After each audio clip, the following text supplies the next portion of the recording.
આજે તો મતદાનનું પર્વ પવિત્ર પર્વ છે, પણ અમારામાં તો દિવાળી જેવો ઉલ્લાસ છે, બરાબર છે. એવો ક્ષત્રિય સમાજમાં અત્યારે ખુશીનો માહોલ છે. આપ જોઈ રહ્યા છો કે રજવાડી પોશાક સાથે બધા ક્ષત્રિયો મતદાન કરવા આવ્યા છે. બહેનો રજવાડી પોશાકમાં મતદાન કરવા આવ્યા છે. તમે 7 વાગ્યાથી 10 વાગ્યા સુધીમાં ક્ષત્રિય સમાજનું અમારું મતદાન થઈ જશે.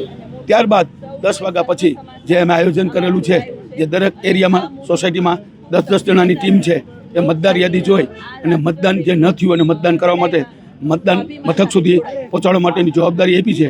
એ લોકો તો સવારે 5:30 વાગ્યામાં ઉઠી ગયા છે અને 7 વાગ્યાથી કામે લાગી ગયા છે. અને અત્યારે આપ પણ જુઓ છો કે માહોલ કેવો છે. તો સારામાં સારું મતદાન થાય ને ક્ષત્રિય સમાજનું મતદાન 90% થી 95% થશે.